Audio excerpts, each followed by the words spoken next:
Hmm. Hello mga kamani, unboxing na naman tayo. So, yan o, ang laki. At ito na ang kukumpleto sa aking sunset, sa ating hagdanan. So, habang nagbubukas tayo ng parcel, gusto ko lang i-share sa inyo, naalala ko lang. May nag-comment doon sa isang content ko na sumakit na daw yung kanyang tenga sa kamani ko. So, in advance, sorry na. Kasi, bukang bibig ko na talaga kung saan lumalabas yung kamani as enjoyment sa mga mommies out there. Kasi yung aking content, ang target niya ay mga mommies na katulad ko. And I love being mommies and I love mommies. So, talagang yun talaga yung aking trademark, ang kamani.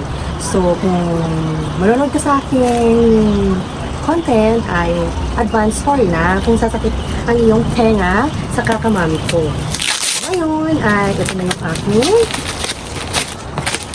another batch of snake plant. Mga kamami. I'm so excited.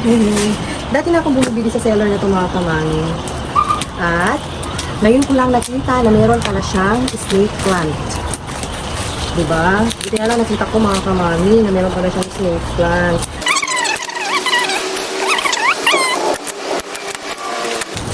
Excited ako.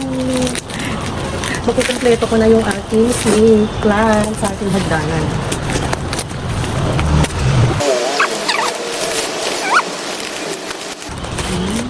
Kasi silip ko na. Ang ganda. Uy! Ang ganda niya! Uy, ang ganda nito. Ito ay si Golden Flame. Meron akong Golden Flame kaso di ba maliit lang kasi siya.